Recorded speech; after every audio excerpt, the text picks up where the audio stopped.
Quando mi dite io parto.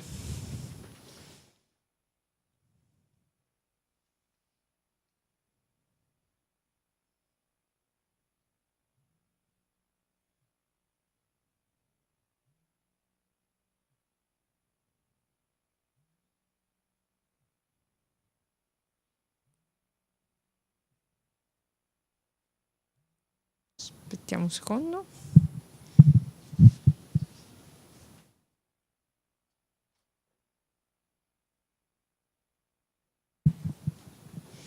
Buongiorno a tutti, un ringraziamento a chi è venuto qui oggi ad ascoltare. Abbiamo invitato per la presentazione della rivista Esodo, Mafia a Nord-Est, il caso Veneto, varie associazioni, sia associazioni di categoria sia le associazioni che in qualche modo si occupano di questa tematica e che da anni contribuiscono anche con la Regione Veneto ad avviare quelle che sono delle attività sia di prevenzione, sia di intervento, sia di sostegno a chi in qualche modo vuole combattere la mafia e soprattutto in qualche modo anche far valere quella che è un tessuto economico e sociale della Regione Veneto in modo positivo. E parto da queste parole per ringraziare comunque prima di tutto, non me ne voglia, il dottor Beraldo, ma Borraccetti, dottor Borraccetti, magistrato impegnato da anni. Sentivo prima giustamente qualcuno diceva un pezzo di storia, sicuramente è un pezzo di storia per il suo impegno, e quindi la credibilità gli viene dalle azioni che ha fatto,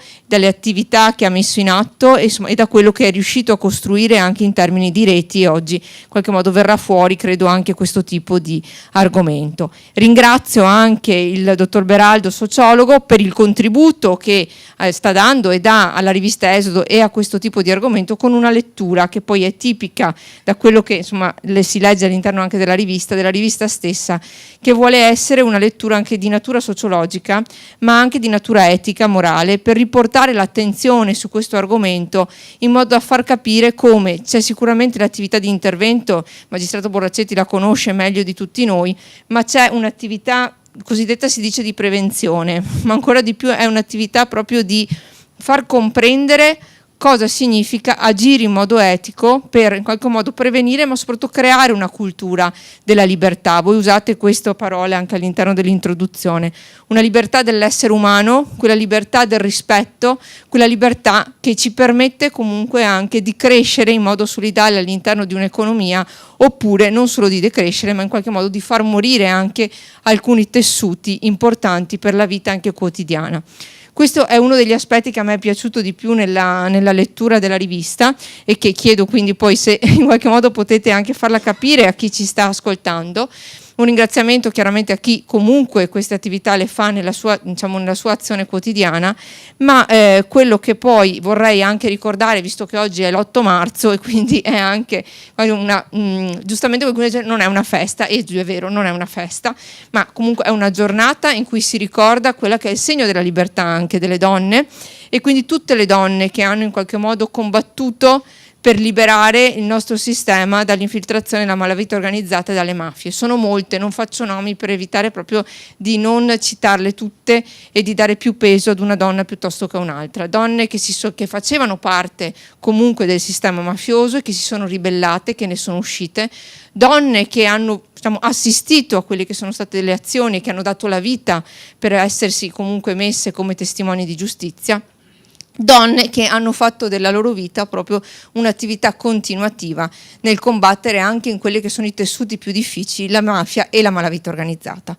E da questo un ricordo che mi sembrava doveroso, data la giornata in cui celebriamo anche e in cui narriamo quella che è la rivista Esodo, e per quello che dicevo prima, e poi passo la parola ai relatori. In qualche modo c'è, nel riuscire a costruire le reti, c'è quella voglia di dare eticità per dove provengono anche le persone che hanno comunque scritto e che scrivono sulla rivista Esodo, e quella voglia di far capire cosa significa il rispetto dell'altro per un sistema libero.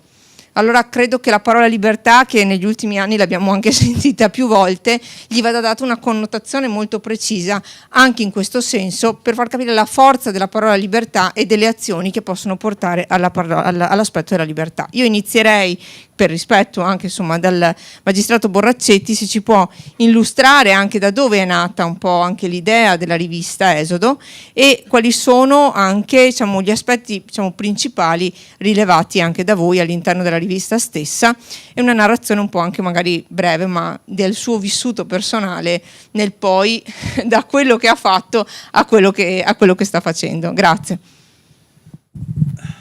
Dunque, per la verità noi ci eravamo accordati, nel senso che cominciasse Carlo Beraldo, perché mi pare giusto per le cose che dirà, che riguardano anche Esodo e il perché Esodo si interessa di mafia. Dopodiché io... Va bene, perfetto. Allora passo la parola, mi scuso, al dottor Beraldo e insomma, buon ascolto a tutti. Grazie. Non per gerarchia ovviamente, semplicemente perché ci siamo preparati in questo modo. Allora, la rivista Esodo, più di qualcuno si chiederà ma cos'è? È una rivista nata una quarantina di anni fa dalla esperienza, dalla voglia di riflessione di un gruppo di amici con professioni, formazioni diverse che hanno deciso di riflettere sulle tematiche prevalentemente di tipo etico. L'ambito di provenienza, anche se non tutti i membri della redazione sono direttamente coinvolti, è l'ambito cattolico, di impegno civico, possiamo dire in questo modo, nata dopo il Concilio Vaticano, quindi parliamo per l'appunto di circa 40 anni fa. I temi che noi approfondiamo sono temi a forte valenza etica, dal punto di vista sociale, dal punto di vista psicologico, dal punto di vista filosofico e anche dal punto di vista teologico. Mettere in evidenza le tematiche che riguardano il bene ma anche il male, per studiarlo, per esaminarlo, per porre in evidenza questi diversi aspetti e questi elementi che in qualche modo caratterizzano ciò che accade nella società, questo conflitto tra bene e male che è sempre presente nelle dimensioni delle relazioni umane. Per cui come siamo arrivati alla costruzione di questo numero?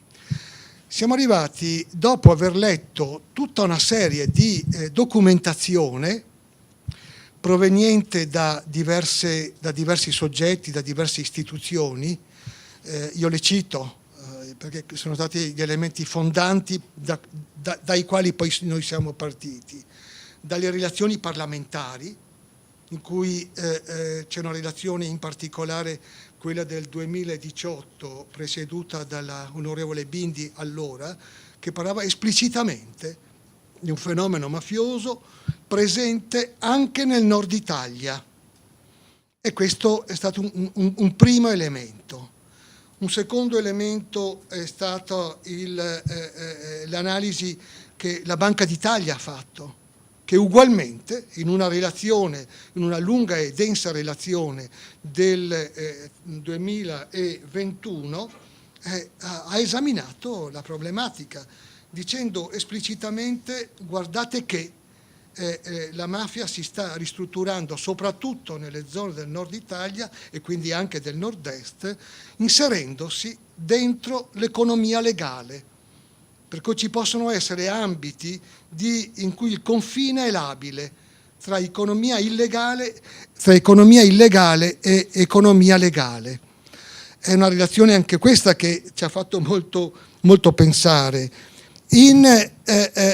Molto in sintonia con questa relazione della Banca d'Italia, sicuramente le relazioni che periodicamente propone un gruppo di lavoro dell'Università di Padova che parla ugualmente della presenza nel Veneto, in questo caso della mafia, della criminalità organizzata, inserita dentro le dinamiche economiche in un modo molto rigoroso, parlando di circa 6-7, la relazione della primavera dell'anno scorso, del 6-7% delle aziende coinvolte nel fenomeno. E questo ci ha fatto pensare, indubbiamente.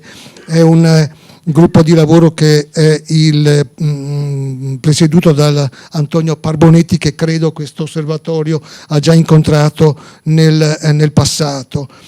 E poi le relazioni ugualmente della direzione investigativa antimafia, che mettono in evidenza il fenomeno, e assieme alle relazioni periodiche che la Procura Generale di Venezia, e non solo di Venezia, descrive. Per cui abbiamo detto, qui c'è qualcosa che va messo in evidenza. Probabilmente gli esperti sanno qualcosa, i ricercatori sanno qualcosa, le istituzioni si presume che sappiano qualcosa del fenomeno, ma gran parte della popolazione, al di là di alcuni articoli ad hoc, Eraclea, la Riviera del Brenta, il processo che si è concluso alcuni giorni fa a Verona, non sa esattamente più in profondità cosa sta accadendo. E sono fenomeni che probabilmente sono presenti, si stanno sviluppando, almeno da queste relazioni che abbiamo letto, si stanno sviluppando ma in forma nascosta. E quindi vale la pena che ci sia una informazione su questo. E abbiamo detto, allora a questo punto cerchiamo dei testimoni privilegiati. Ed è per questo che siamo partiti ad intervistare alcuni magistrati, ne parlerà poi il dottor Borracetti. Abbiamo messo insieme pezzi delle relazioni di queste istituzioni.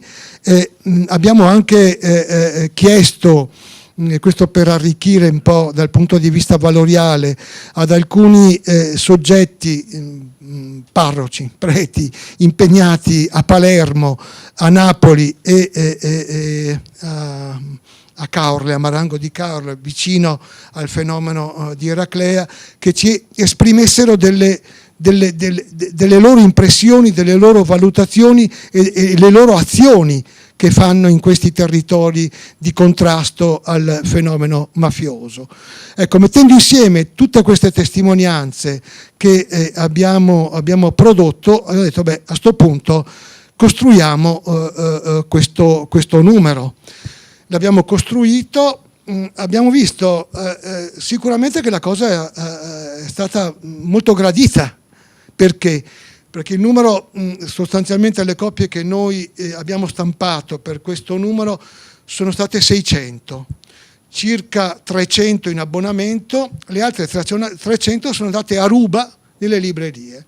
Tanto è vero che a noi sono rimaste un paio di copie e continuano ad essere richieste.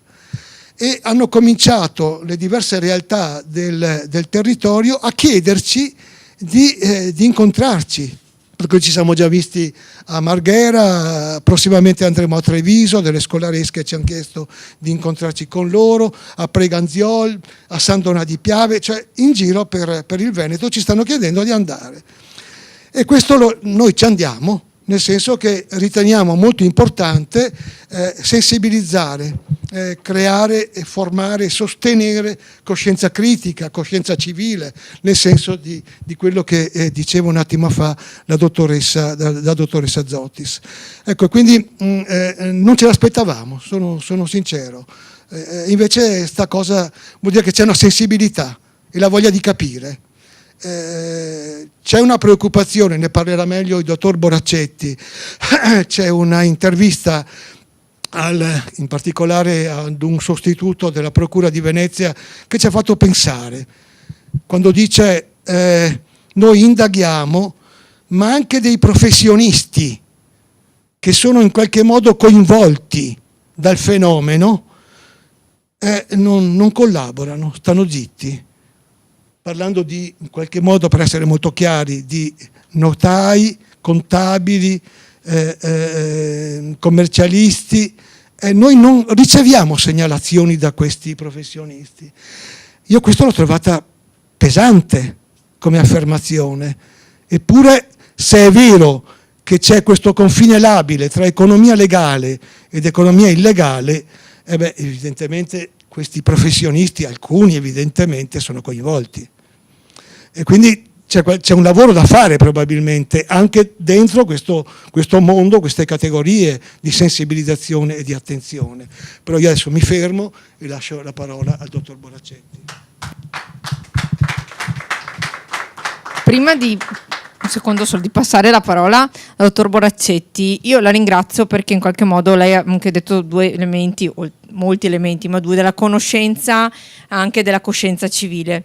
E credo che questa iniziativa voluta dall'osservatorio, qui c'è presente il coordinatore Pigozzo, il dottor Granata e il dottor Naccarato, membri dell'osservatorio, è voluta anche proprio perché c'è la volontà anche, diciamo, di creare proprio attività di informazione e di formazione all'esterno e proprio presso i cittadini, e questo è anche testimoniato da quello che poi sta cercando di fare il Consiglio regionale con la Commissione Legalità, come attività proprio di studio e di analisi di quello che è il sistema veneto e di quelle che possono essere anche le infiltrazioni e quelli che possono essere i punti di debolezza, e come invece trasformarli anche in elementi di sostegno e quindi in punti di forza per conoscere il male. E qui insomma mi piace salutare, lo trovo assolutamente corretto, il presidente Zanoni della Commissione Legalità e il vicepresidente Bette della Commissione Legalità. Con questo passo la parola al dottor Boraccetti, che ringrazio. Grazie, buongiorno a tutti. Ha già detto Carlo Beraldo sul perché di questo fascicolo di Esodo, che è un contributo a chiarire le idee sulla presenza della mafia del Veneto.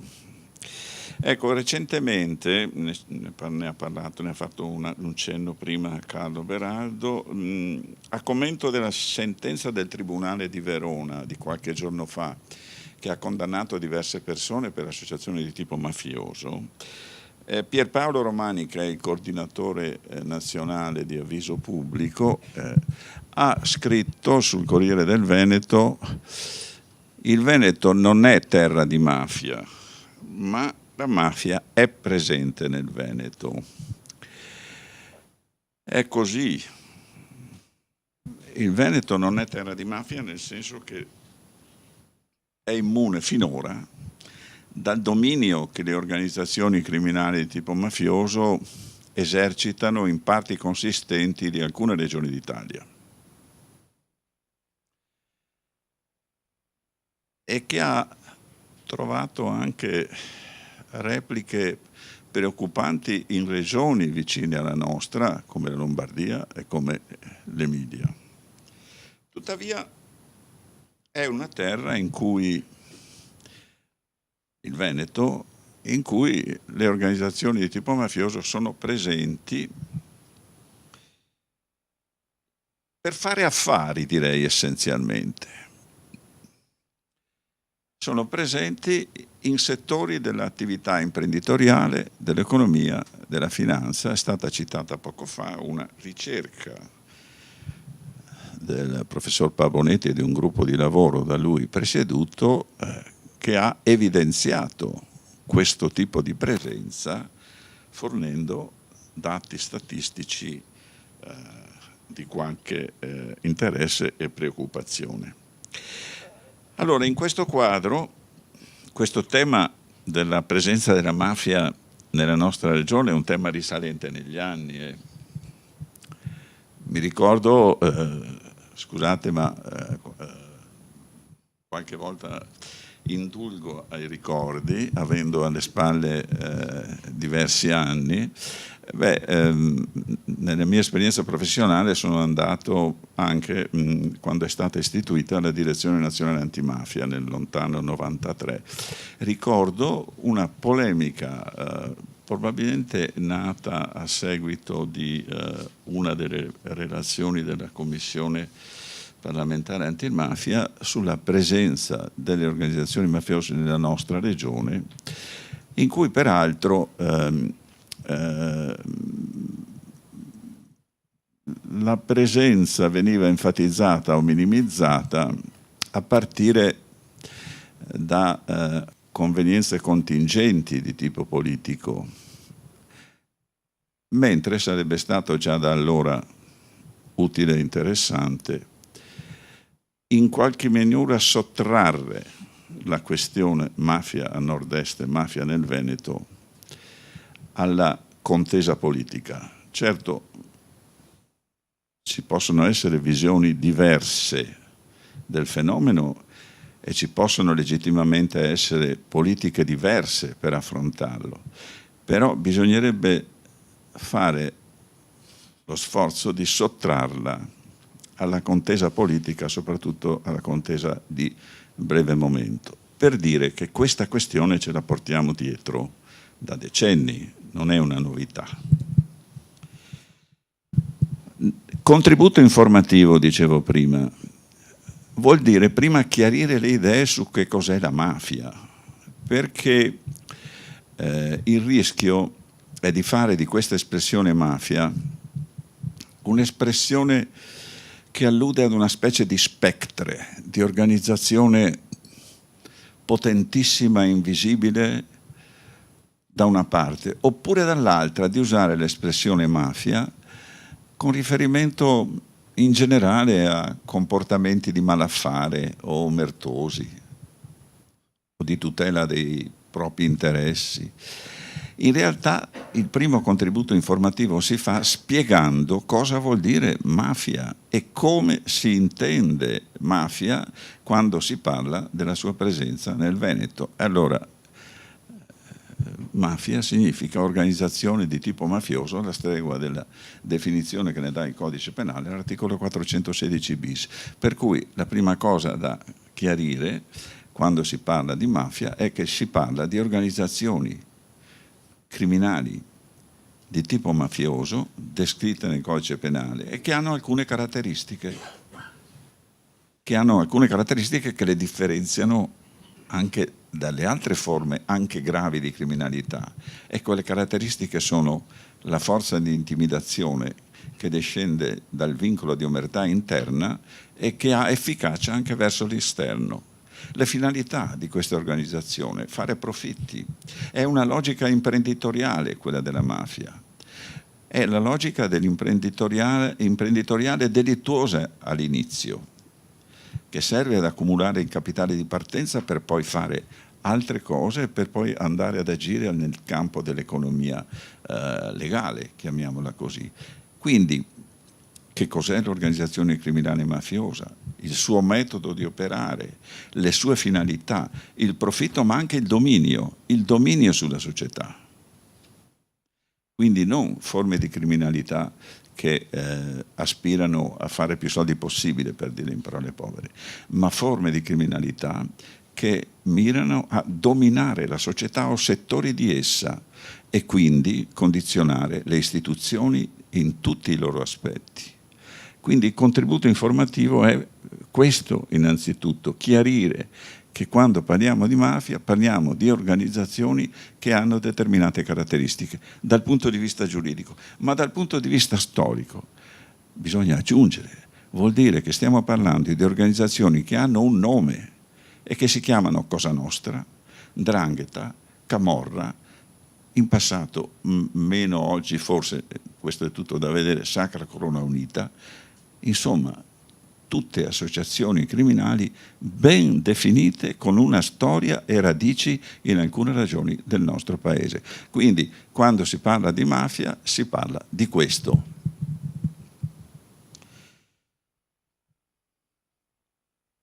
Naturalmente i contributi sono innanzitutto i contributi che vengono dagli atti giudiziari, dai processi. Oggi abbiamo veramente un patrimonio conoscitivo enorme.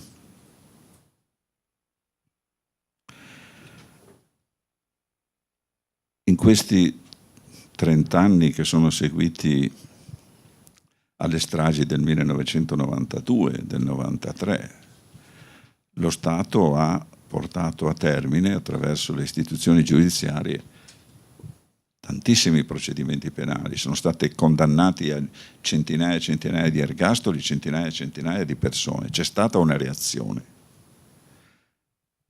seguita alla stagione del 92, reazione stragista che era da parte della mafia una vendetta per la conclusione per la prima volta nella storia del nostro paese di un processo a Cosa Nostra, quello istruito da Giovanni Falconi e portato a termine alla fine degli anni '80, ed è quella la ragione per cui viene messa la bomba di Capaci.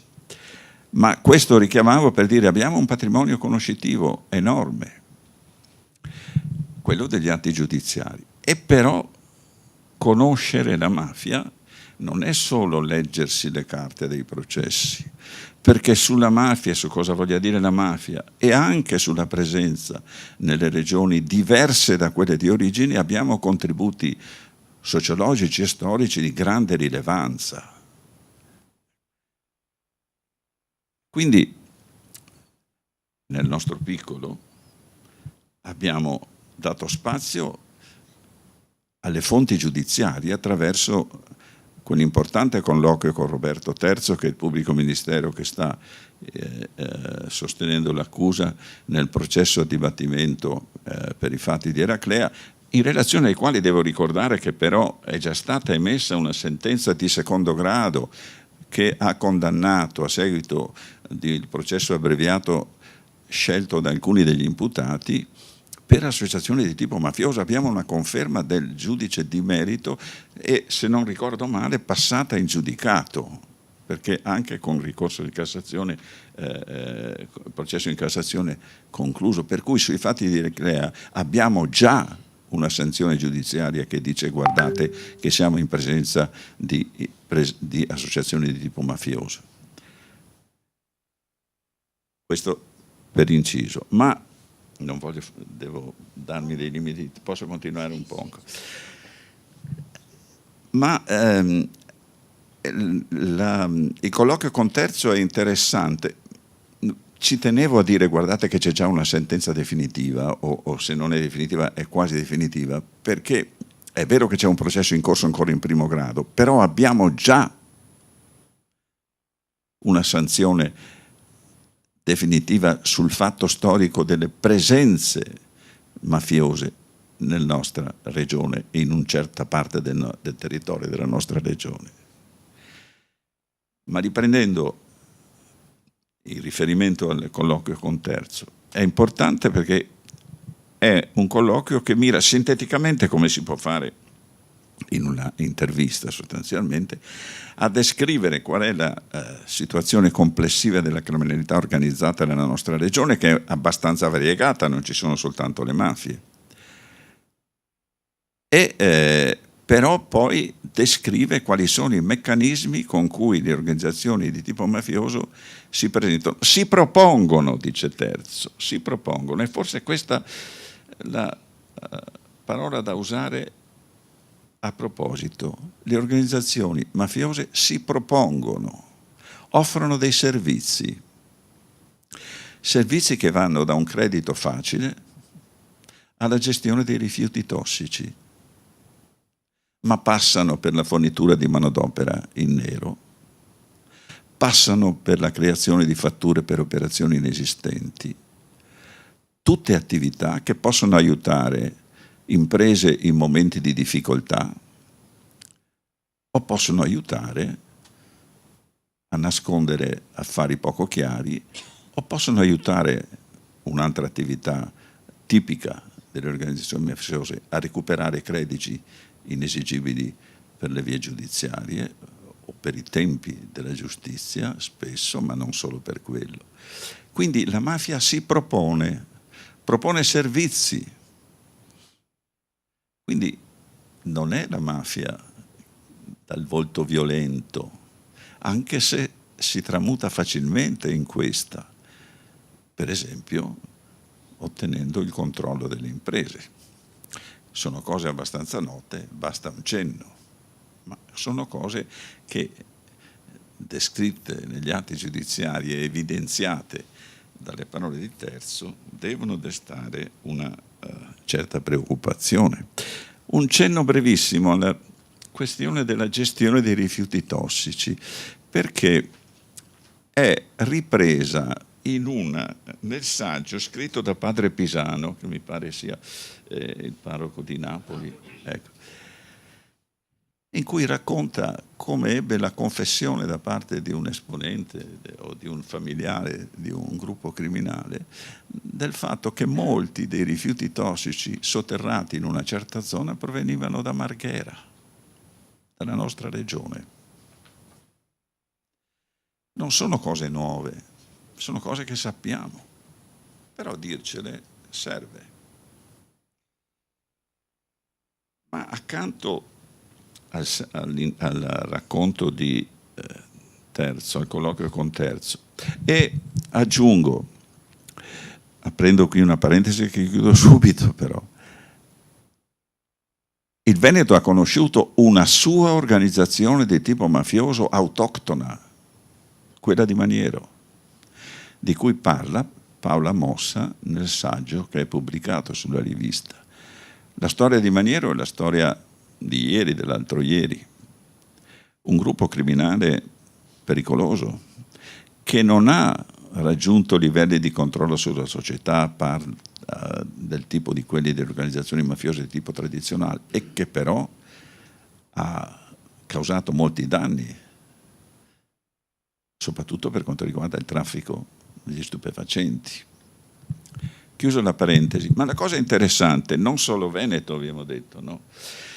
È aver chiesto e avuto da Francesco Caruso, che è stato presidente del Tribunale di Bologna fino a qualche tempo fa, oggi è in pensione, ma soprattutto che ha presieduto il Tribunale di Reggio Emilia, che ha fatto il processo Emilia e che ha processo che si è concluso con decine di condanne per associazioni di tipo mafioso, processo che ha retto fino in Cassazione, la sentenza definitiva, e che ha evidenziato la presenza in quella regione di una struttura locale della 'ndrangheta, una locale, come si dice nel gergo.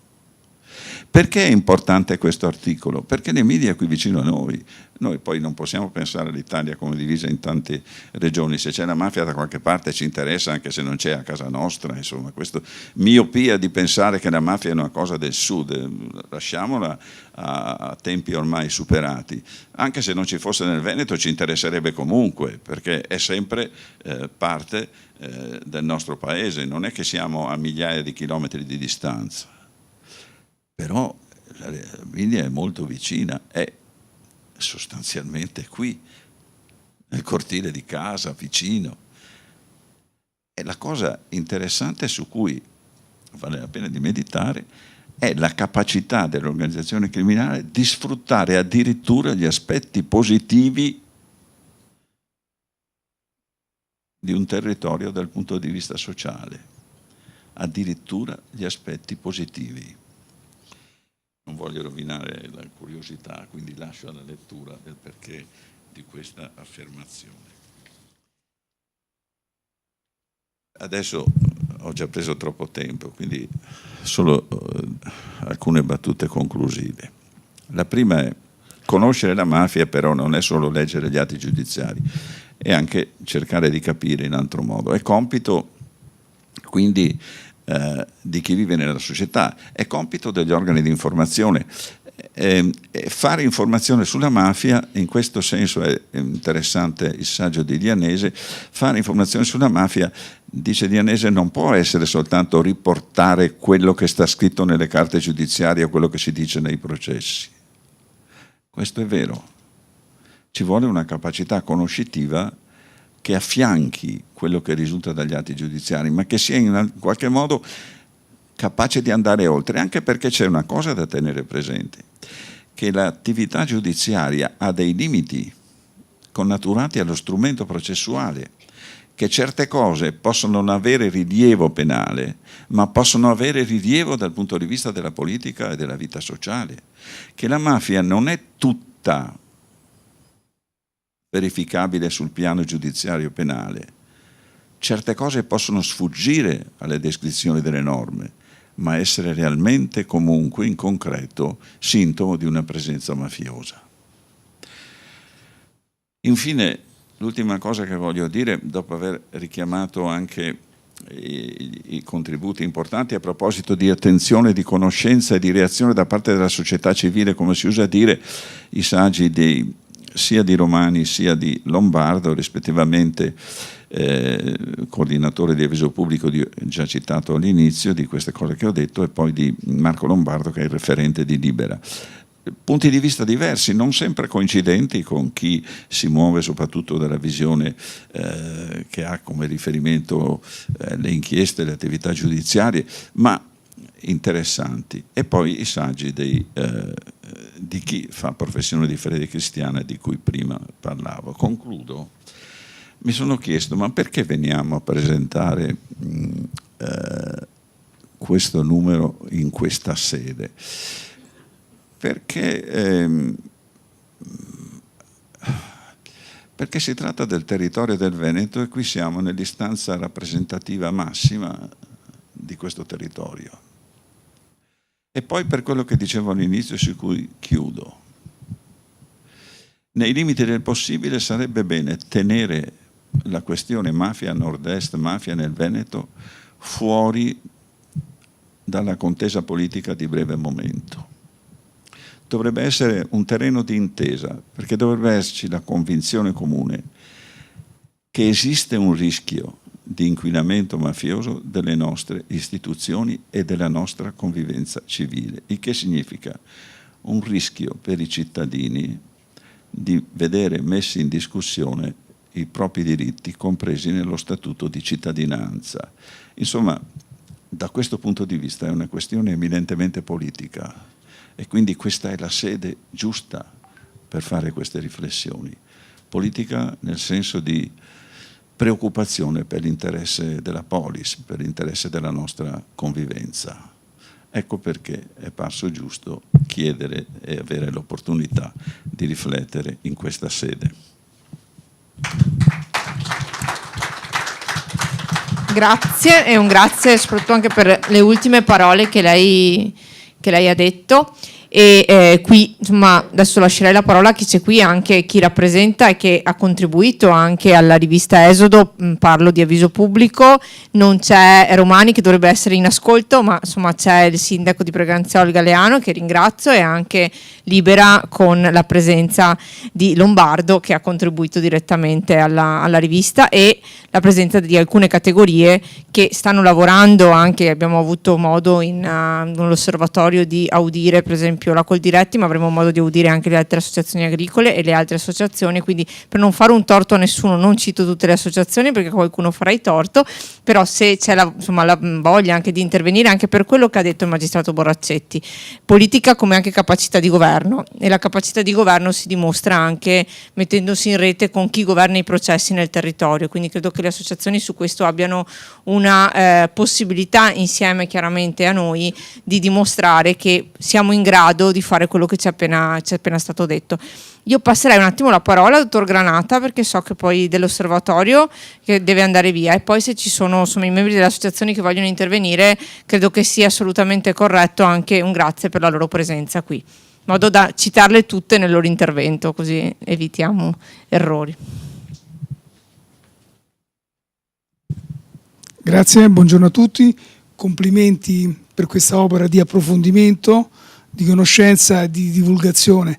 È importante questa opera perché getta una luce approfondita su quello che è il fenomeno mafioso, ma soprattutto gli aspetti che interessano a noi come osservatorio è un'analisi culturale del fenomeno mafioso che ci consente di poter intervenire sulle nuove generazioni, cercando di utilizzare la leva della cultura della legalità in ossequio allo spirito della legge 48 del 2012, dove stabilisce un intervento della regione e di conseguenza dell'osservatorio a livello culturale, perché questo è il compito di una regione come questa, intervenire a livello culturale, perché le altre potestà sono devolute dallo Stato ad altri organismi, l'aspetto repressivo, alla magistratura, l'aspetto preventivo alla forza dell'ordine. Noi possiamo intervenire dal punto di vista culturale.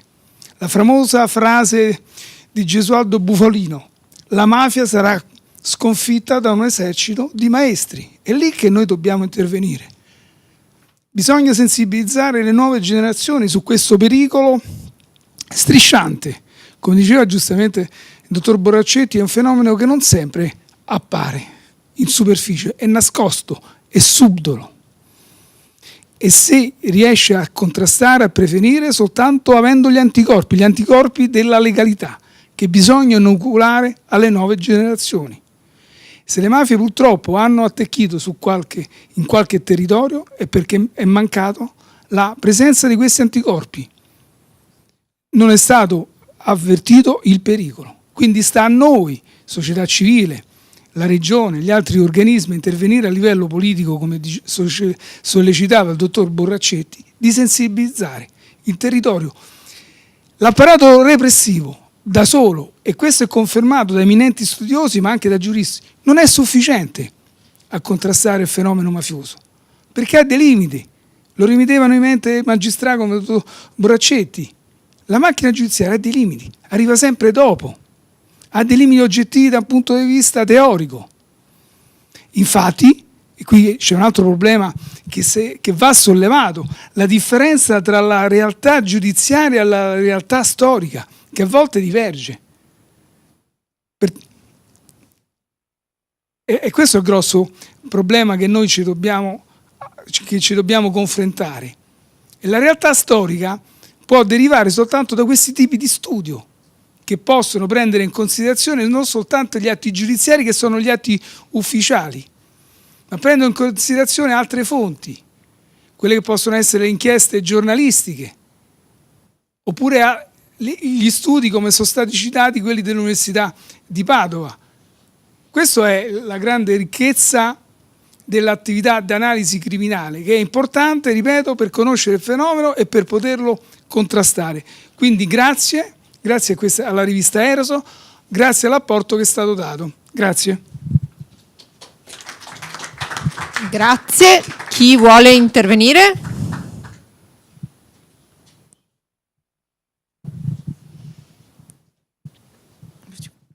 Grazie.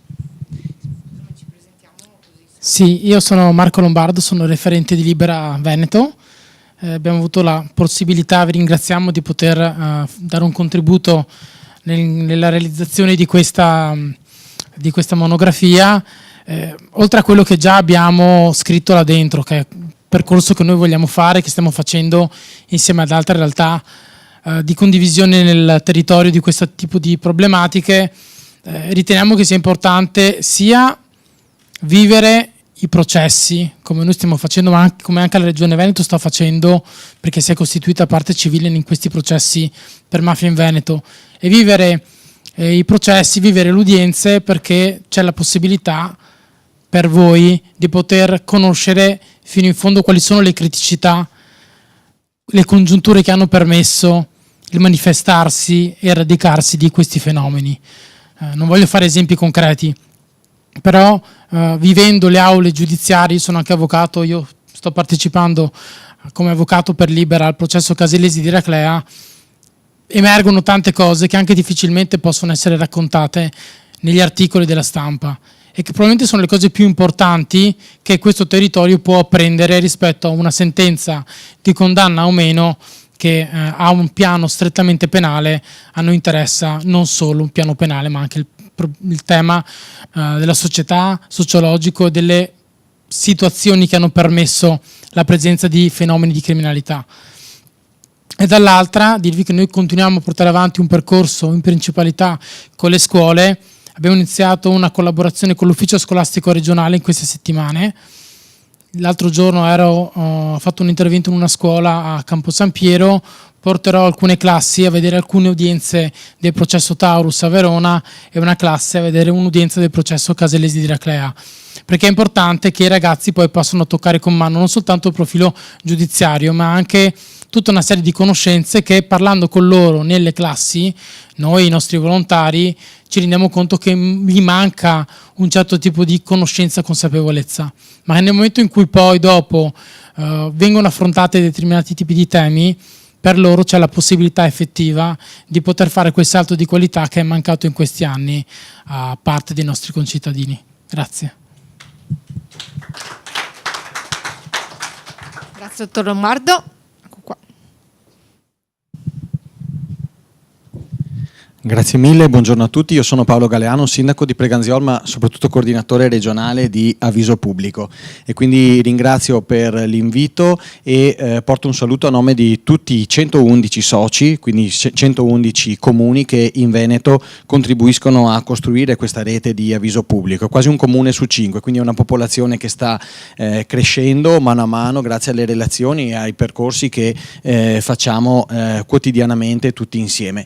Riteniamo che la pubblicazione sia un'occasione davvero importante per poter portare dei contributi qualificati, davvero di qualità sul territorio e contribuire a costruire quella rete per diffondere la cultura della legalità democratica e la lotta alle mafie attraverso quella opera di costruzione della antimafia sociale, insomma, che insieme con Libera e altri soggetti cerchiamo di costruire, ripeto, quotidianamente con le tante azioni.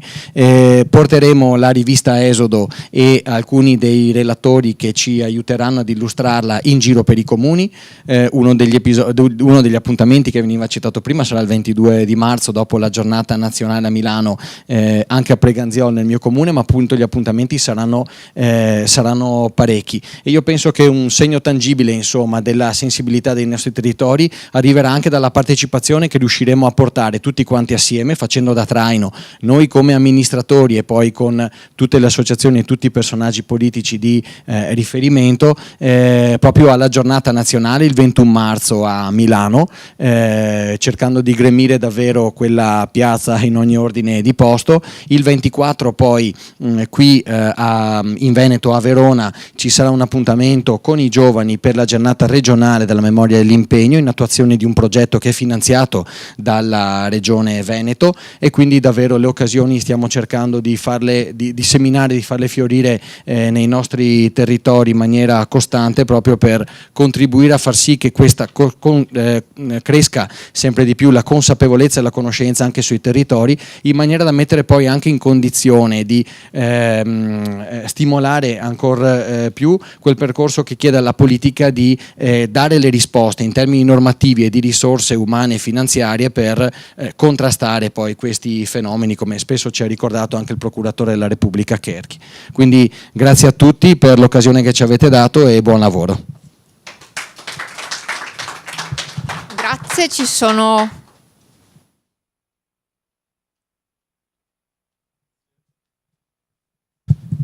Sono Bertino Alberto, porto i saluti del mio direttore, la dottoressa Montedoro di Coldiretti, in rappresentanza di Coldiretti, che purtroppo non è riuscita a partecipare per degli impegni, quindi porta i saluti a tutti voi e al Consiglio. Brevemente, giusto per non occupare troppo tempo ai presenti, mi ha colpito molto l'intervento ovviamente dei due relatori. Dottor Berardo, quando lei dice mi sono segnato sensibilizzare la cittadinanza e la collettività, su questo noi come organizzazioni siamo assolutamente d'accordo, tant'è che insomma, come Osservatorio Agromafie, che vede nel comitato scientifico il dottor Caselli, che insomma il collega del magistrato, stiamo portando avanti un percorso di diffusione della cultura della legalità, anche attraverso un progetto appunto che vede compartecipe la Regione Veneto e le istituzioni.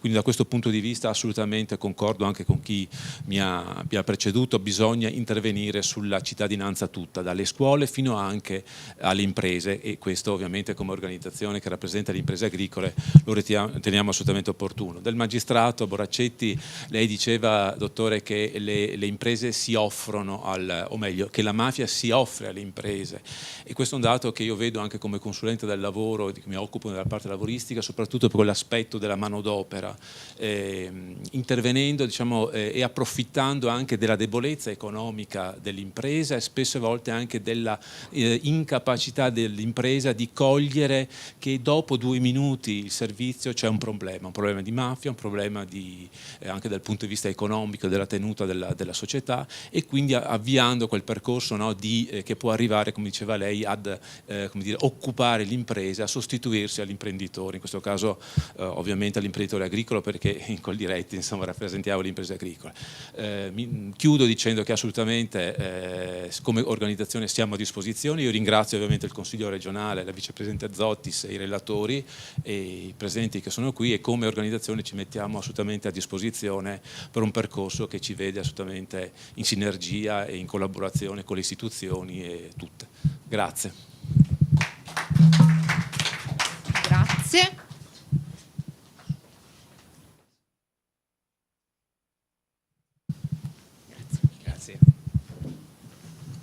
Buongiorno, io porto i saluti da parte del nostro Presidente che non ha potuto per altri impegni associativi essere presente. Ringrazio la Regione e ringrazio anche voi, dottor Boraccetti e Beraldo, per questa interessantissima esposizione.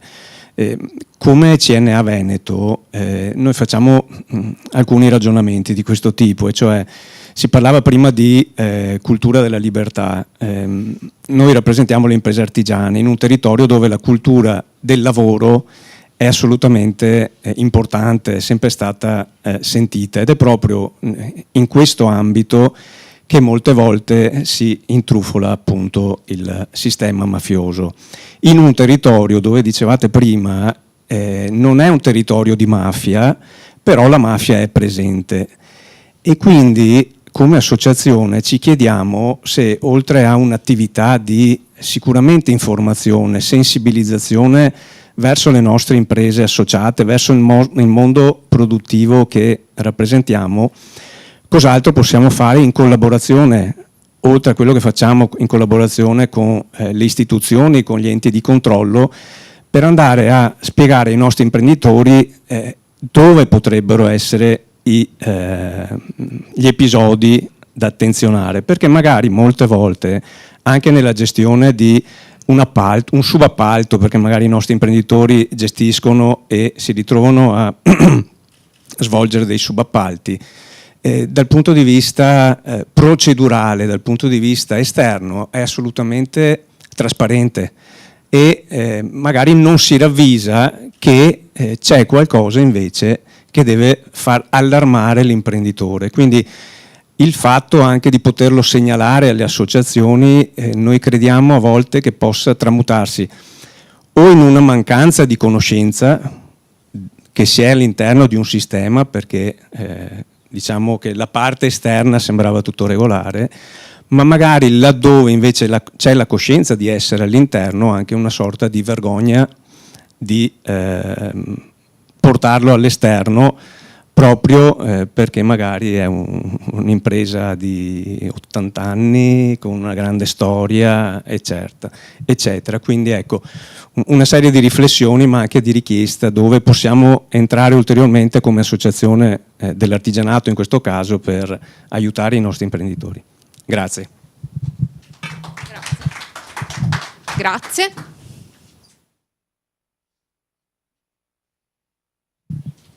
Una donna.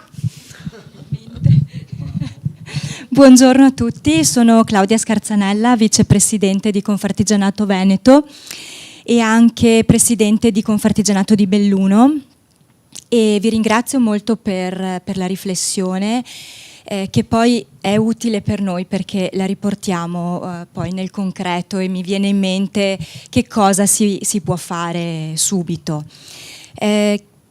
Credo che quello che deve fare un'associazione di categoria sia quello di aiutare gli imprenditori in un duplice aspetto. Uno sicuramente è quello della comunicazione e dell'informazione, un altro però è quello della formazione proprio di cultura imprenditoriale, che prevede, include la legalità, la cultura della legalità, perché ecco quello che spesso noi combattiamo, che è l'idea che gli imprenditori siano dei furbi, che cerchino mezzi.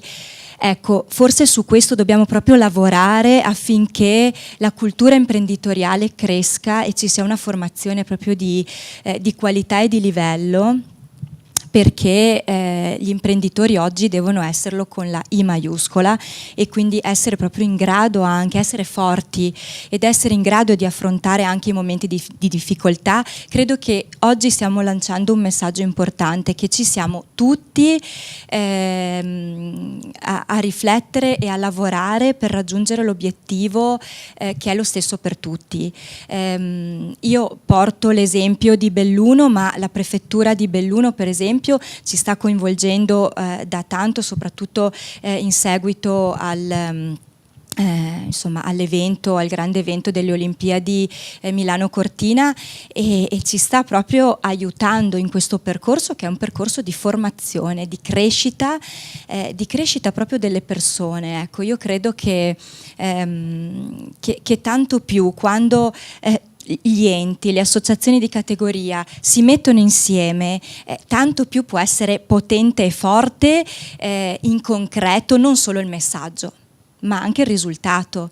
Quindi io voglio veramente ringraziarvi per questa, che è un'opportunità di mettere veramente un seme concreto per iniziare poi a invertire la tendenza e a risolvere il problema, perché credo che non ci sia da fare solo comunicazione, ma ci sia da fare i fatti, e i fatti secondo me sono questo: la formazione e il supporto, il sostegno, perché gli imprenditori siano persone forti in grado di in prima linea contrastare e spendere qualche euro di più per una catena virtuosa di riciclo dei rifiuti. Cioè, ma ci sono un sacco di temi. Ecco, quello che costa poco sicuramente spesso nasconde delle insidie, e quindi è cultura e formazione. Quindi grazie davvero. Noi come associazione sicuramente, come Confartigianato,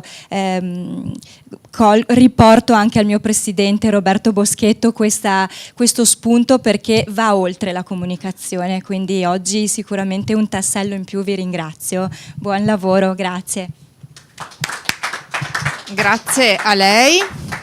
E insomma, ha toccato anche le ultime parole molto belle, ma quello che costa poco dobbiamo sempre diffidare, su cui si apre un mondo in termini anche di rete di informazione e di formazione della politica, degli amministratori e degli imprenditori. Ci sono altri interventi?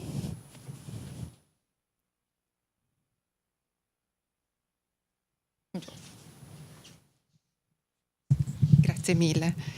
Sì.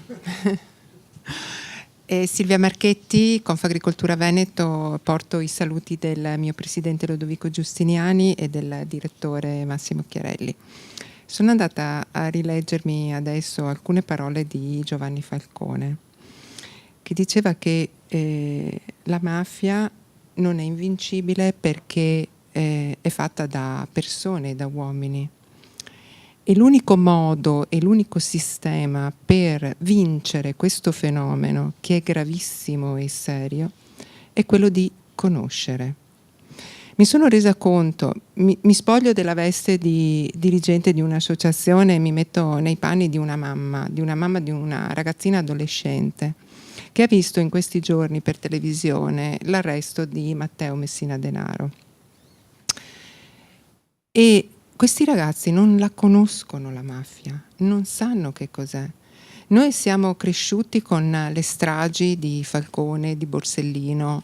Noi l'abbiamo vissuto sulla nostra pelle che cosa vuol dire mafia, ma loro non lo sanno e hanno bisogno di capirlo, perché questi ragazzi domani saranno gli imprenditori, saranno gli agricoltori, saranno i medici, saranno gli avvocati, saranno i magistrati. Se noi non insegniamo loro che cosa vuol dire fenomeno criminale e come si diventa mafioso, perché è un modus vivendi, è un'idea che ti viene inculcata da quando sei ragazzino. Ed è questo che dobbiamo fare noi. Prima di diventare imprenditori, prima di diventare dirigenti, dobbiamo capire che i nostri ragazzi hanno bisogno di conoscere. E Falcone dice: solo attraverso le battaglie che le istituzioni, e qui come istituzioni intendo tutti, perché ognuno di noi appartiene a una particolare istituzione che non è solamente quella più alta del Consiglio regionale, del Parlamento, del governo, eccetera. Insegnare a capire che cosa vuol dire essere mafioso. Bisogna insegnare questo, non come difendersi, ma che cosa vuol dire essere mafioso. Allora in quel momento lì tu riesci a superare e a capire che probabilmente c'è dell'altro. Grazie a tutti. Grazie mille, e aggiungo come far crescere bella la società. Troppo spesso si parla di bellezza senza correlare agli aspetti che ho appena sentito, e credo che una cosa molto bella di oggi sia quello che chi è intervenuto, anche dopo i relatori, abbia fatto capire come siamo pronti a elevare anche il livello di dibattito, portandolo su un livello culturale e partendo anche da quelle che sono le giovani generazioni, ma anche i bambini piccoli, e partendo anche dagli aspetti di linguaggio, che troppo spesso in alcuni passi questi aspetti vengono toccati alla rivista, sottovalutiamo, e quindi un grazie. Altri interventi? Presidente? Bruno Pigozzo, questo presente, coordinatore dell'osservatorio, insomma, che ha voluto fortemente insieme a tutti noi la presentazione della rivista oggi e la presenza quindi del magistrato Borraccetti e del sociologo Beraldo. Grazie. Sì, grazie, buongiorno a tutti. Spettava all'osservatorio tirare le conclusioni di questa seduta. In realtà, insomma, abbiamo già avuto tanti elementi e quindi non la farò lunga. Era la vigilia di Natale quando casualmente ci siamo incontrati con Borraccetti a Padova e la sua richiesta ho capito che aveva una portata molto qualificante, e quindi mi sono dato da fare, e grazie all'ufficio di presidenza per questa opportunità di presentazione oggi qui in sede del Consiglio. L'osservatorio ha un compito che gli affida la legge 48, da cui è nato un po' tutta questa esperienza, che è quello di raccogliere indicazioni, fare sintesi, ma poi anche tradurle in atti, azioni concrete istituzionali nei confronti del Consiglio regionale e della Giunta. Ed è quello che stiamo cercando di fare in questi 2 anni abbondanti di attività. Per esempio siamo stati a Belluno la settimana scorsa, lo saremo anche domani, perché il prefetto ha organizzato un interessante incontro formativo e informativo per la realtà bellunese. Abbiamo incontrato Caselli e Coldiretti con l'Osservatorio Agromafie, incontreremo le altre organizzazioni agricole qui a fine marzo. Insomma, questo lavoro di tessitura e di raccolta di elementi per poi tradurle appunto in azioni pratiche. Credo che la sfida che abbiamo tutti davanti, sentendo anche questa presentazione di stamattina, è quella di costruire dei presidi di legalità. Sicuramente il Consiglio regionale lo è, dal punto di vista proprio del compito istituzionale che è chiamato a svolgere. Lo è l'osservatorio, ma lo sono tutte le altre realtà che presenti nel territorio si danno da fare quotidianamente per far capire cosa sono le mafie, cosa vuol dire mafia, ma anche cosa vuol dire legalità. Le due cose camminano in parallelo. La conoscenza dell'una comprende anche la conoscenza dell'altra, proprio per confronto, per rapporto. Quindi un grazie anche da parte mia, e concludo per il lavoro che state portando avanti voi come associazione Esodo, ma per tutti gli altri soggetti. Qui appunto c'è la quarta commissione che da questa legislatura ha un compito ancora più pregnante in questo ambito, e quindi anche a loro, insomma, e al Consiglio tutto un augurio di collaborazione, di complementarietà tra la Commissione, l'Osservatorio, la Giunta, perché abbiamo bisogno di tutti. Le presenze ci sono, non è più infiltrazione, è presenza vera e propria, documentata, certificata, e quindi il lavoro, insomma, che ci spetta è arduo, necessario e credo anche doveroso da parte di tutti. Grazie ancora a tutti voi. Chiudo. Visto che siamo nella giornata internazionale delle donne, il mio augurio è quello che dalle forze di alcune donne, di alcune mamme che hanno detto di no e che hanno saputo opporsi, arrivi la forza a tutta la società per fare quello che ci siamo detti, e quindi un'azione di rete molto forte, un'azione che non parte dal pregiudizio o dallo stigma, ma un'azione che allunghi la mano anche a chi purtroppo è caduto in questa rete malvagia e che magari può anche uscirne, e in quella parte buona che sappia avere la forza di far capire quanto una società buona può far crescere 100.000 volte di più la ricchezza complessiva della nostra comunità. Un grazie a tutti, una buona giornata e una buona festa, no, mi ricorreggo perché poi una buona giornata internazionale delle donne. Grazie.